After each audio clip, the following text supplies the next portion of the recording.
Goa culture ఏంటంటే liquor అనేది తాగుతూ ఉంటారు, టైప్ కల్చర్ కాబట్టి ఇక్కడ ఓకేనా మనం? అలాగేం లేదు, మనం ఎవరి ఇష్టం వాళ్ళది. మన కల్చర్ అయితే మనం మర్చిపోలేం కదా. మనం అక్కడ ఎలా ఉంటాము, ఇక్కడ అలానే ఉంటాము. ఓకే, కాకపోతే వీళ్ళకి తగ్గట్టు మనం కొంచెం స్టైల్ మార్చుకుంటాం అంతే గానీ హ్యాబిట్స్ అయితే మార్చుకోలేము. అంతే కదా. అవును. ఓకే, డైలీ ఇక్కడ మన టిఫిన్లు అవే తింటారా లేకపోతే గోవన్ ఫుడ్? లేదు లేదు, మేము ఇక్కడ ఫుడ్ అంతగా ఇష్టపడమన్నా. ఓకే, ఇంట్లో చేసుకుంటాము. ఏదన్నా వీకెండ్స్ లలో ఇలా బయటకు వచ్చినప్పుడు ఏది మంచి హోటల్ ఉంటే ఫుడ్ బాగుంటది అలా తింటాం. ఓకే, ఏది ఇడ్లీ సాంబారు టిఫిన్స్ అవే ఇంట్లోనే చేసుకుంటాం. ఇంట్లోనే.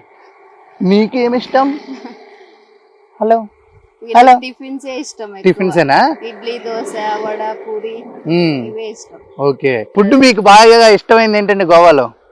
గోవాలో బాగా ఇష్టమైన ఫుడ్ అంటే నేను జనరల్గా ఇక్కడ ఫిష్ ఎక్కువ తింటాను. ఓకే, మన పాంప్లెట్ కానీ రెడ్ స్నాపర్స్ లాంటి ఫిష్ ఐటమ్స్ ఎక్కువ లైక్ చేస్తాను గోవా కోసం. Okay, fry item, tandoori type అయితే లైక్ చేస్తాను. ఓకే, ఇంకా బిర్యానీస్ అలాంటివి అంటే ఇక్కడ లైక్ చేయను, మేము ఇంట్లో చేసుకొని తింటాం. ఇంట్లో చేసుకుని తింటారు.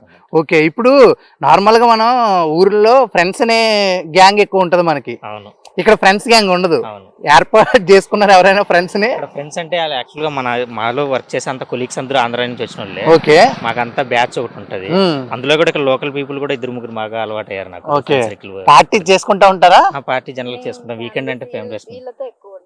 ఓకే, ఫ్యామిలీస్ ప్రిఫర్ చేస్తాం ఎక్కువ. అవును, మన నెల్లూరు వాళ్ళ ఇంటర్వ్యూ చేసాం కదండి, వాళ్ళతో ఎక్కువ కలిసి ఉంటారు అనమాట. వాళ్ళతోనే వచ్చారు, మనం సపరేట్ గా ఇంటర్వ్యూ చేస్తున్నాం అంతే.